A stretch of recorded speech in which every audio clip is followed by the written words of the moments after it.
Wall Street Unplugged looks beyond the regular headlines heard on mainstream financial media to bring you unscripted interviews and breaking commentary direct from Wall Street right to you on Main Street. What's going on there? It's January 1st. Yes, we're going to podcast on January 1st, so Happy New Year. I'm Frank Curzio, host of the Wall Street Unplugged podcast, where I break down the headlines and tell you what's really moving these markets. Let's go, Eagles. Man, I was so disappointed in this team. Not so much on offense. I listed 3 top wide receivers, running backs, offensive linemen. But their defense was supposed to be top 5 this year, and it was just terrible. They were throwing it on them like crazy. It was horrible. But the last 4 weeks, and I know that schedule has been pretty easy, but that defense has been lights out. I gotta tell you, if the Eagles continue to get that kind of pressure on the quarterback, now that they're in the playoffs, they won the division, I mean, they could play with anyone in the NFC. I'm not saying that they're going to go to the Super Bowl. Very, very far from that. And I don't know if they can compete with Baltimore anyway, who's unbelievable. But it's just nice seeing the team rally around Wentz the way they rallied around Foles. And what Wentz has done this year is, I mean, the most amazing stat you'll ever hear in football. Wentz is the first quarterback in the history of the NFL to throw for over 4,000 yards, but have 0 of his wide receivers have over 500 yards receiving. That's insane. It tells you it's someone that improvised, uses tight ends as running backs. Pretty amazing. Playing with heart. Again, they don't have the talent. They're not going to win the Super Bowl. But man, it's cool to watch after such a disappointing year for most of the year. And when it comes to Wentz, I finally think that this team has his back, which I was questioning at the beginning of the year. But anyway, sorry I had to start there. It was great. Eagles' last 2 games. Man. NFL, San Francisco, and Seattle, what an ending to that game. But yeah, I had to start there a little bit. Pretty slow week. Anyway, I wanted to get out a podcast today, even though it's New Year's Day. So I'm going to keep this short and sweet. No interview today. Do a lot of freestyle in here. Wrote down some figures, couple stocks. Not a couple stocks, but get your pens and papers out because I'm probably going to, I would say, close to 50 different stocks, ideas, sectors. I'm going to break down everything in 2019, what I'm seeing right now in the markets, and then give you some ideas, things I'm looking for in 2020. If you look at the S&P 500, it's up close to 30% this year. One of the highest percentage gains in over 20 years. This comes off of a 6% loss in 2018, which actually the S&P 500 declined 20% off its highs from September to December last year. The NASDAQ, which is very tech-heavy, and you guys know how great that sector has outperformed, especially the large caps. It's up close to 35%. This comes off a 4% loss in 2018. I started looking at different sectors that have outperformed and underperformed. I mean, defense and aerospace up close to 40% this year. I mean, you're looking at Lockheed, Raytheon, Northrop. I mean, these stocks are all up over 45% this year. Incredible. Fluor was a big laggard in this industry, more like an infrastructure company, but it's in this sector. It was down 44%. Specialty pharmaceuticals. Pharmaceuticals also have a pretty good year. I mean, you have Merck only up 20%, underperformed the overall market. Well, Pfizer is down year to date, but if you look at Mirati up 187%, Direct Corp up 500%, Demira up 100%. There's a lot of individual names that have done fantastic in that space. Computer hardware companies led by Apple. And this is a sector that was up 42%. Apple's up over 80% year to date. What a year. Seagate Western Digital also up over 50%. Western Digital up over 50%, about 52%. Western Digital up around 60%. So around, both of those companies up over 50%. Cloud computer processing, great year. It's up over 40% as well. Digimarc, Mara Holdings, up 1,200% year to date. Fiserv up 62%. Ring Central up 100%. Again, just throwing some names at you that outperformed. Semis had a monster year. The sector is up 50% year to date. You have AMD up 150%. Also, AMD came off a great year the previous year. Applied Materials up 80%. Cypress up 80%, which is a former holding. Intel up 30%, which is a holding. Very well Intel this year. Micron up 60%. NXP up 70%. Skyworks up 80%. Lots and lots of winners here, especially those who operate in the biggest secular trends like IoT, artificial intelligence, data analytics, self-driving cars. And for me, self-driving cars, I've been doing a lot of research on this industry and kind of questioning it. Not so much where, the semis are going to make money. They're getting massive amount of orders. Everyone's turning to self-driving, autonomous vehicles. Electric cars especially. I mean, you're looking at electric cars, a monster market. At least that's what everybody predicts. I don't know. I don't know if those projections are going to be made. I mean, the electric car market, I probably spent 3-4 days, lithium, the whole entire sector.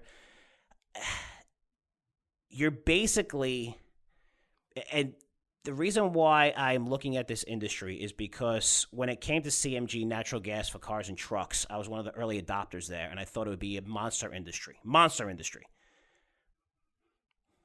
I mean, the prices were right, natural gas prices were down, it just made sense. But you know what really crushed that industry was the infrastructure. There was no infrastructure. There was some, but not a ton.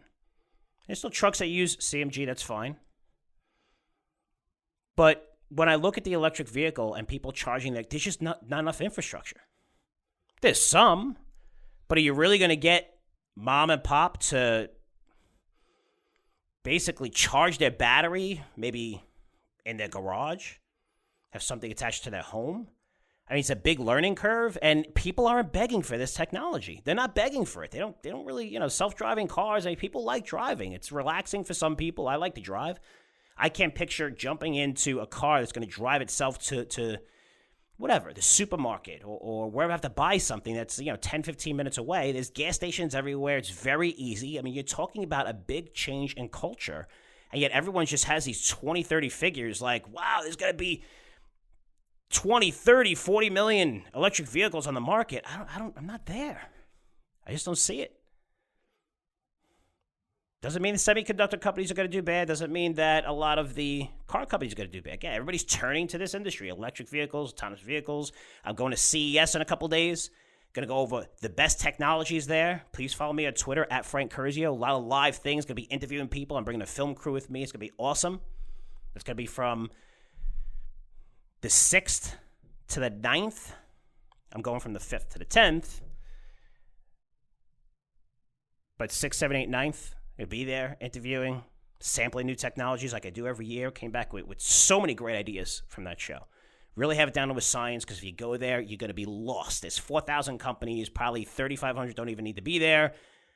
Robots, drones flying around, crazy, so many things going on. But for me, after doing it for such a long time, I really pinpointed where the best technologies are, who to talk to about the best companies that present with the best products. I have a media badge thanks to my podcast. So I get to see things like the showstoppers and what are the best products, and they always have CES awards for maybe, a couple hundred products. You get to see them early. This way I can go to their booths and talk to those management teams. But it's really stock focused. It's not so much technology. It's technology, obviously, but it's where we can find publicly traded companies that are undervalued in this sector that have great technologies, because the CES is every January, first, second week in January. And these are the companies that announce their new technologies and new products and new devices for the whole next year. So you're able to see a lot of catalysts. You're able to see, wow, this thing is coming out. This is awesome. This is a great product. It won awards. And the people that I talk to and my sources there, they point you in the right direction of companies that just got boots late, that may be on the side of a wall in the middle of nowhere, saying, hey, these guys have great technology. They wanted to be here. They basically signed up a month ago, a couple weeks ago, but nobody really knows about them because there's a little company in a corner. But just having the right contacts in that industry is fantastic. Autonomous vehicles, huge. Every major car company is there. Everyone. Displaying their new cars, new technologies. Lots of pictures and videos. Again, follow me on Twitter for all this. Trust me, it's going to be worth it. So the semis that are doing the best are the ones that are focusing on the biggest trends. However, like I said, I'm not electric cars, self-driving vehicles. I think we're much further out than what the projections suggest because we still need infrastructure and we still need to convince the public that electric vehicles are cool. They're great. They're awesome. And we haven't done that yet. How many have been sold? 1 million last year? I mean, hardly any compared to the overall market.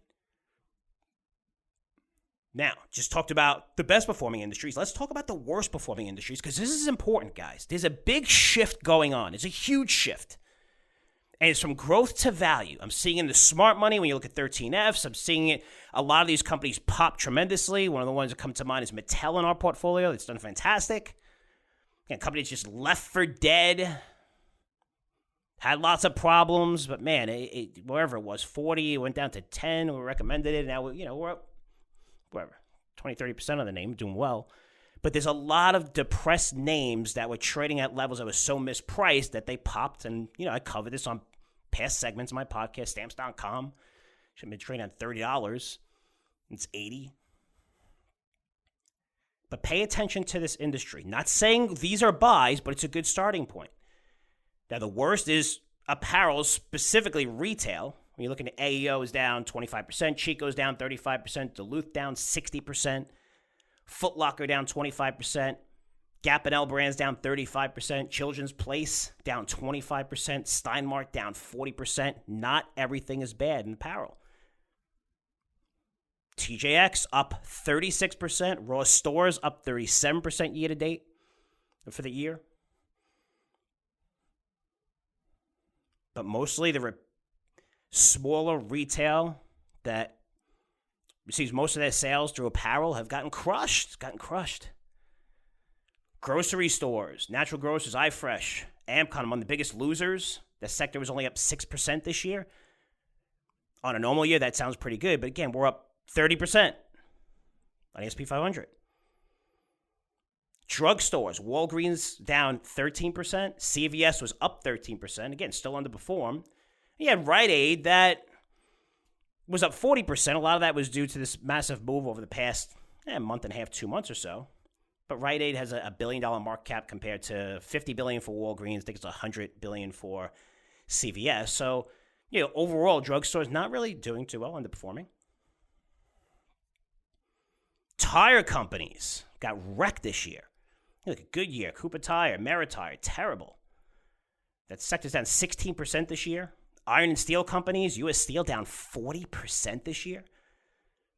Suncor, Timken Steel, General Steel, Allegheny Technologies, all down for the year.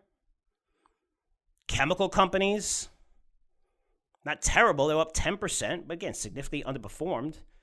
Albemarle, Chemours, Ryanair Advanced Materials, that was down 60%. Valvoline, WD-40, relatively flat in the year, tiny gains there. Not all technology did great. Look at computer network companies like Juniper, F5, Silicon. Not good years. Energy, which you guys know about, underperformed most of the year. Starting to come back a little bit in December. Chesapeake down 60% on the year. Cabot down 27%. EQT down 46%. Occidental down 34%. Range Resources down 53%. Southwest Energy down 38%. I mean, even the majors and the higher tier names underperformed. I mean, CVX was up 9%, which is okay. Conoco was only up 2%. Marathon only up 1%. Exxon was flat on the year. Schlumberger up 8%. Halliburton down 10%. And some really big underperformers. Transportation, logistic companies, Expedia's in that group, down 3%. FedEx, horrible year, down 7%. UPS, the bright spot in the group, up 20%, but again, still underperforming the markets by around 15%. Now, why am I sharing all of these garbage names with you? I shouldn't call them all garbage. They're brand names, they just had a bad year. Start looking at the list of names that have underperformed. I mentioned earlier, value is back. Hedge fund managers are looking for super depressed companies that are mispriced simply because they're in a weak industry. And it's already happening. You got to see in December. Even last week, Goodyear upgraded. Surprise. Bank of America just came out to predict ExxonMobil could surge 50% this year alone.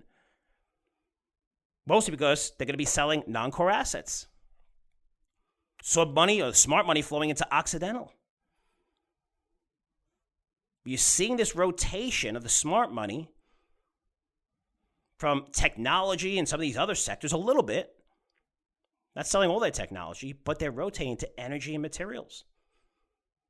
Even airlines is a sector I love. Delta, Southwest, up 16% year to date. I know Southwest is linked to the MAX. The MAX is going to be in the air probably by March, April. So I think Boeing's a fantastic buy here. You're going to see that growth no matter what. There's nothing they could do. Nobody could get those orders anyplace else. There's only two. You have Airbus and you have Boeing, two companies that control 90% of the industry. Airbus can't take on any more capacity. And plus, this plane's going to save, the MAX saves billions in costs over the life of the fleet of these planes. It could be 20, 25 years. So those orders are all there. That money's going to come in. They're going to see revenue increase 40, 50% by next year. Maybe it gets pushed out another 3-4 months, depending on the time frame. The MAX is going to be launched. It's going to be out there. It's going to be one of the safest planes. Boeing did a great thing. A great thing business-wise. That's what you do. When the shit hits the fan and you have major problems, well, you need to throw somebody under the bus, and it's got to be a powerful name. So it's a CEO. They probably gave him a nice golden parachute. Here's $50 million. Go have fun. You're cool. Okay, bye. And now everything that happens going forward, they blame on that guy, which is cool. Smart. That's how business works, especially big business. Get rid of the top guy, make sure it's a big splash, and Boeing went up because of that.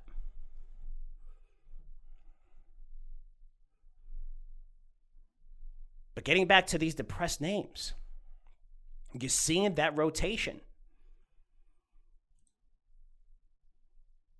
Seen lots of names come off their lows. They were down 40, 50, 60%. That popped up 100% off their lows. Look at it, what does that mean? It means the stock at 10 went down to 2 or 3, and then it goes to 6. And it's up, 100% from 3 to 6. And you're like, wow, look at this gain. It's still down tremendously for the year, though, from 10 to 6. But you're seeing just total sell-offs, a lot of algorithms coming into play. These things, they just run to the exits immediately. And we've been picking off names like crazy for CRA and CVO. Got some nice gains in those portfolios. So if you want to find the names that are underperforming, go to csimarket.com. Pretty cool site.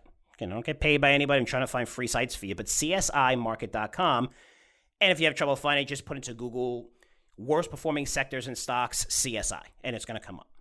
It's going to list all the names year to date, the sectors that have underperformed the most, and then you can click the sectors and get into individual stocks. We just scroll down the page, and they're going to have, 50 to 100 worst performing stocks.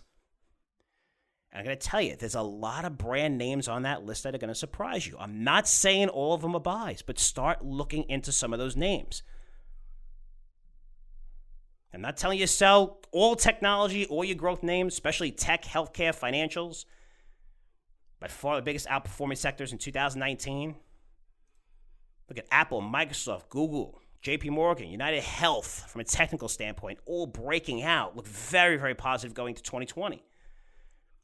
And for those of you who are worried about the market going higher next year because we're coming off one of the best years in 20 years performance-wise, the S&P 500, well, the last time we saw similar gains, 35% annual gain in the S&P 500, we're up around 30%, but that was in 1995.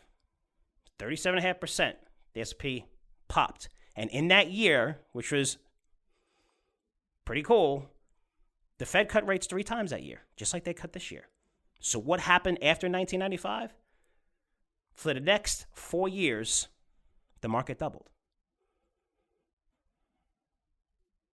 So if you're thinking, wow, look at the market really surge, it doubled over the next 4 years. Last time this happened, and we could see that.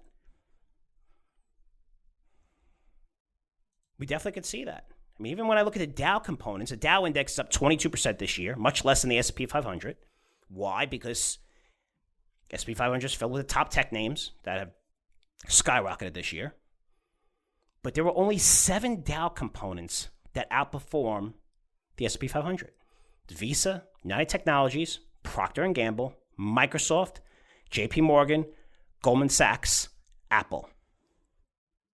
The worst performers, Walgreens lost 13%, Boeing was only up 1%, Pfizer was down 10%, Exxon up relatively flat, up about 1%, 3M was down 7%. I'm not saying to buy the dogs of the Dow as an index. Don't do that. But there are several individual names. A lot of them up less than 10% that are very attractive right now. I think they're going to have a great year in 2020. Again, these are the largest stocks. It's not like you pay me to recommend the large stocks in the Dow, but we've done well when it comes to Dow components and recommending some of these stocks. I love Boeing here. That revenue is going to come in. It's going to be a little choppy over the next 3-4 months, but I would establish a position. That's interesting. I'm saying not to sell growth, and you're looking at the chart setting up nice, and we have this momentum train. But 2 weeks ago, I was saying, hey, you know what? I'm cautious on 2020 because everyone and their mother is bullish. Everyone. You don't see a bearish analyst anywhere. Even the biggest bears are bullish right now. Plus, there's lots of funds that basically underperform, not outperform, but they underperformed. It's hard to outperform the market when it's a screaming bull market like this. But there's a lot of cash on the sidelines right now. A lot of this could make their way into equities going forward. And we'll see. Now, I'm cautious on 2020 from an indices standpoint. I don't know where they're going to be. I just know that over my 25-year career, when everyone's leaning on one side, the opposite happens. I'm not saying we're going to have a 20-30% crash. But everybody's predicting, we're seeing, for me, 10% to 20% gains in the S&P 500 2020. Those are predictions I'm seeing from the major research firms out there, which is a huge jump coming off of this year. I don't know where the indices are going to head. What I do know is that it's a stock picker's market, and it's been that way for the last 6 months. Where you're finding mispriced assets where, you thought they were mispriced with value and algorithms push these things even further down years ago. But there's a lot of great opportunities out there that I'm seeing. I'm excited for 2020 in terms of, my newsletter, CVO, CRA. That's Curzio Venture Opportunities and Curzio Research Advisory. But again, it sounds like, well, Frank, you're cautious or you're bullish. I'm bullish on individual stocks. There's a lot of individual names that would do great. I don't know if you're looking at the markets, mostly skewed by the large technology companies killing it. Even the Dow with Apple and Microsoft. Microsoft's up 55%. Apple's up over 80%. So large cap technology really pushed these indexes up. But if you look overall, there's a lot of stocks, even brand name stocks, that just got whacked in 2019. And when you look at the 13 Fs, where if you manage over $100 million, you have to list all your buys and sells in the equity market and your holdings, there's a lot of money going into these depressed sectors right now. I'm going to end this. Again, I want to provide a nice podcast to you. Lots of names, lots of research. This is the research I'm doing now, especially heading into the CES and conference season. I'm going to be going crazy. You're going to see me everywhere. Love this part of the year. Everybody kind of relaxing. For me, this is when you start doing your homework on these sectors, on these names. Who you like, who you don't like. Which ones were sold because they're so depressed for tax law season? Which names have been inflated for window dressing? Their funds. Everyone wants to say they own Apple and Microsoft. But this is a time to really dig deep and look for some great names. So I'll end this with things that I saw during the holiday season. I bought an Apple Watch for my wife. They were out of stock everywhere. Every Target, every Walmart, everywhere in North Florida, every place. Except for the AT&T stores, which I got lucky. So I was able to get. This is about a week before. Everybody was sold out of the new one. The 5 and even the 4. You could get the 3, which is nothing.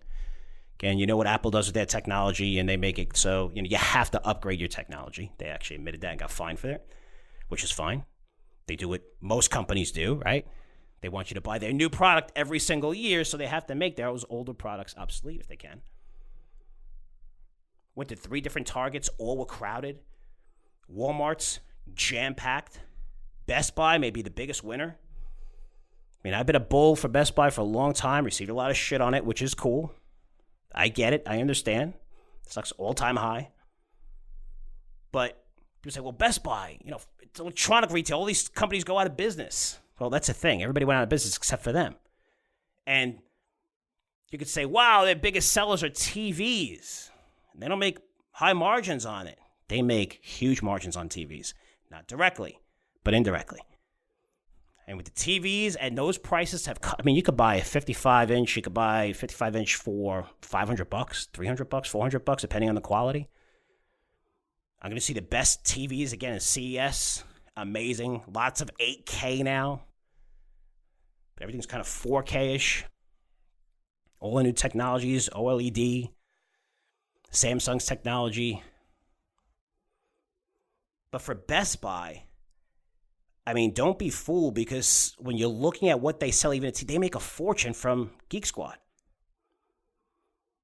So let's say if they sell a TV for almost break even for $1,000, they're charging anywhere from $99 to $299 for setup and installation. And these TVs are so big and so cheap, you need a mount. There, you're making good margins on the mounting. Now, most people don't know how to do that. And you don't want to do that either, even if you do, because if you mess up, your TV's going to fall and crack and break, and you're done right off the wall, and you're going to have a massive hole in the wall. So you want this professionally installed. Got to call Geek Squad. Now they have special, it's $299 for warranty of every single product you buy in Best Buy for a year. I think that was a great deal.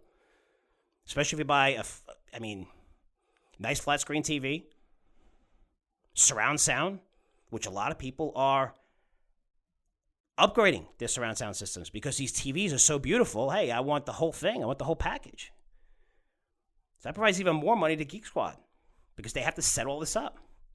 So you're looking at the margins on TVs individually, it may be low, but to mount them, set them up, also get a surround sound system and set that up, you're looking at 20-30% margins on the TVs that they sell.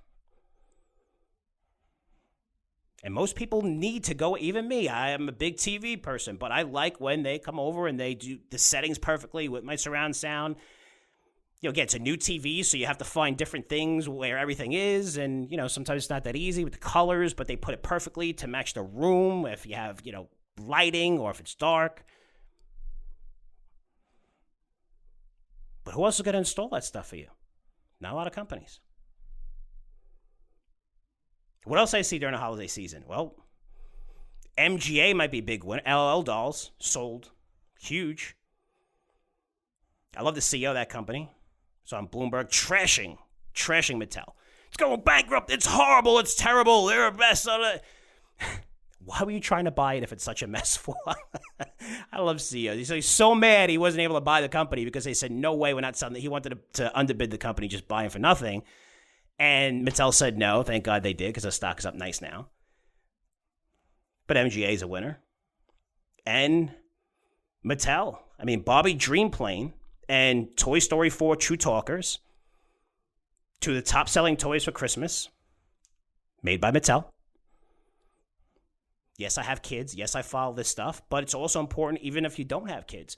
Look at the top toys being sold.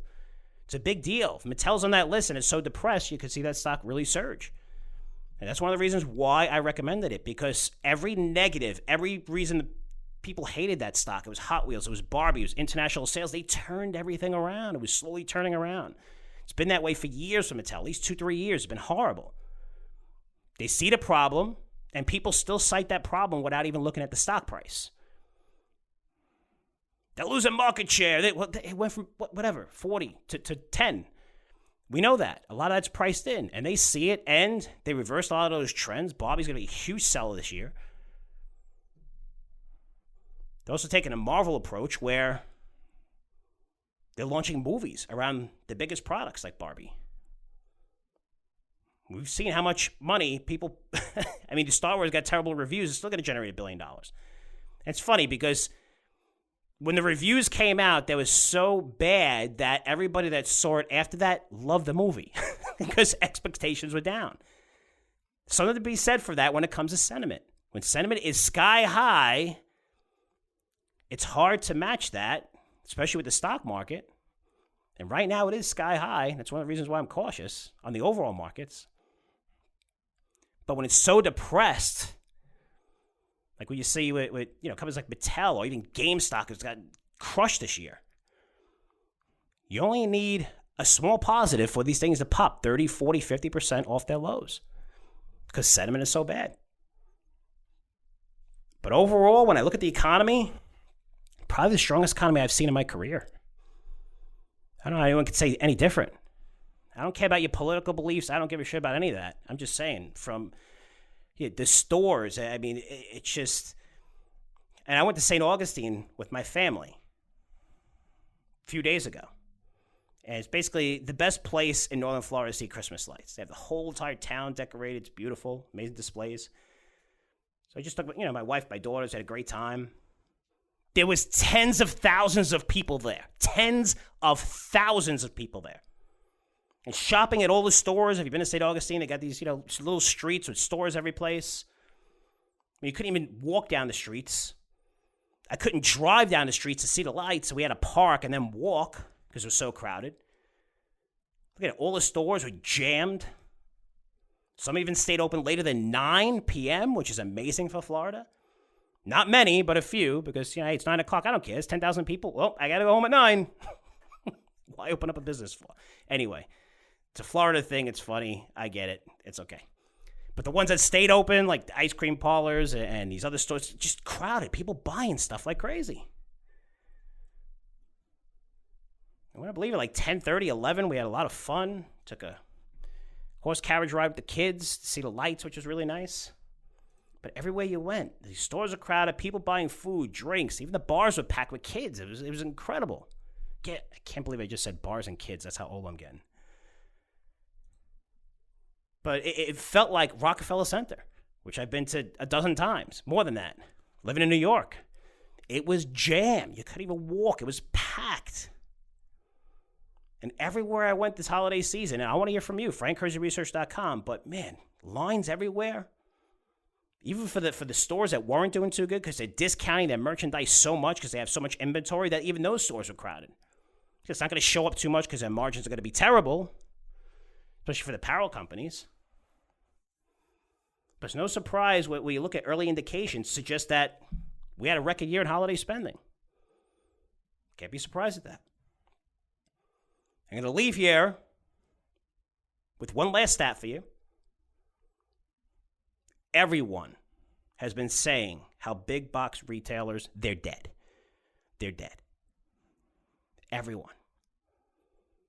If you look at the retail sales, 85% of sales this holiday season came from big box retailers, while 15% of shopping was e-commerce, which is growing tremendously.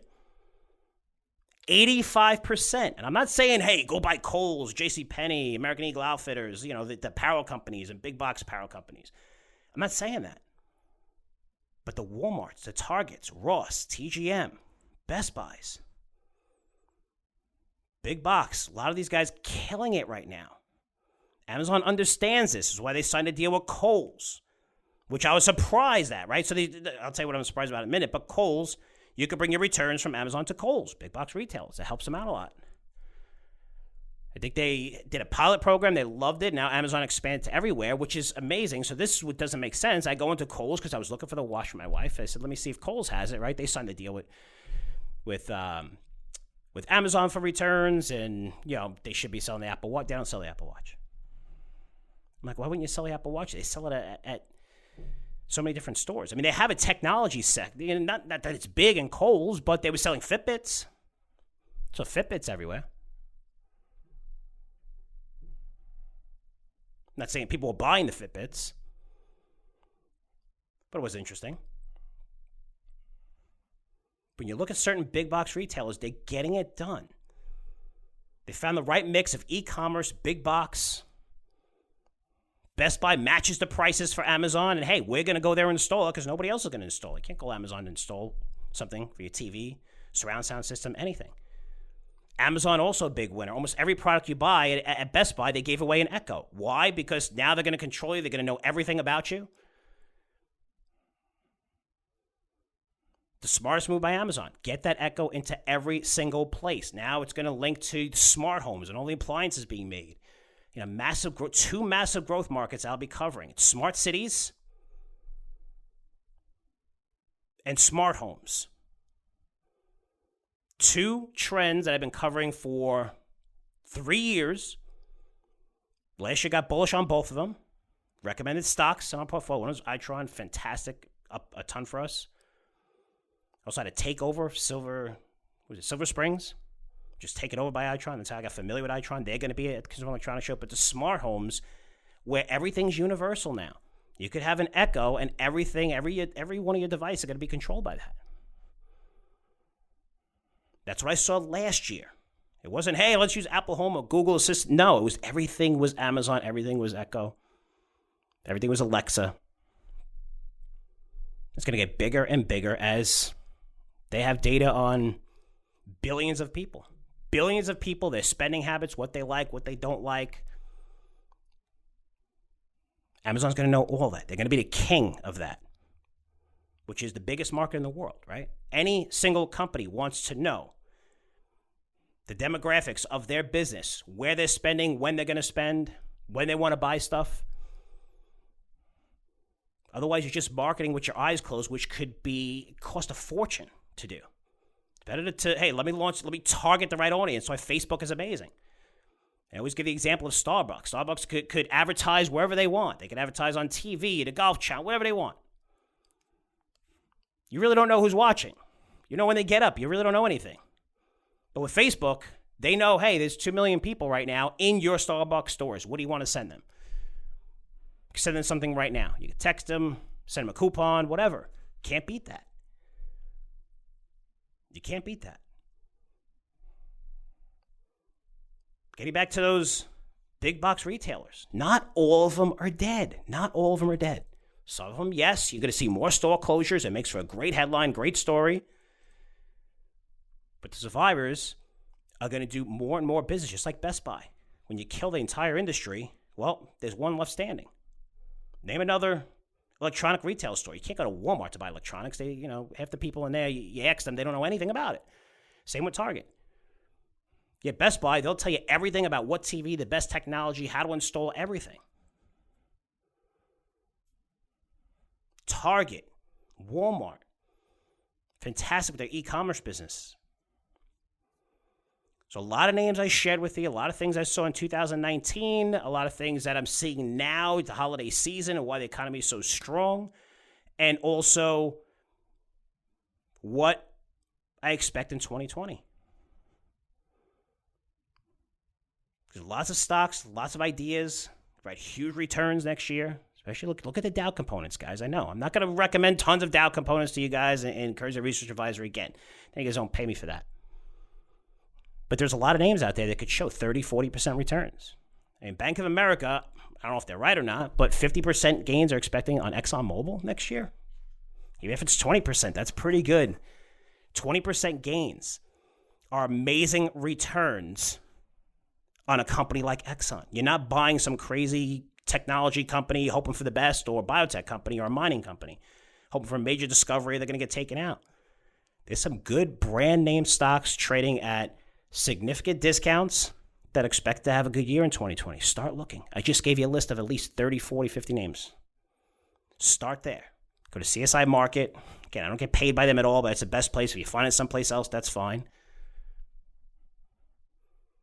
I'm looking forward to a great 2020.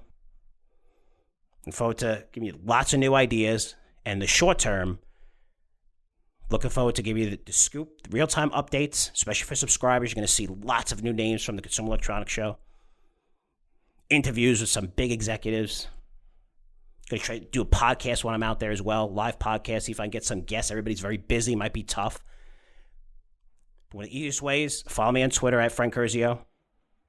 And live updates, live everything, technology. It's going to be cool. You're going to see me making a fool out of myself trying some of these things, but it'll be really, really fun, I promise. But more important is the ideas I've gotten from this show over the past 8 years have been amazing. They've been very, very big performers. The track record has been amazing because I put in the work, I put in the time to really focus on the newest technologies, the best companies, and try to avoid all the noise behind everything else. And more important is you could see which trends are dying. 3D printing, wearables has been, an industry that GoPro I told you to avoid, the Fitbits I told you to avoid. You're going there and you see 300-400 companies kind of with the same technology and wearables.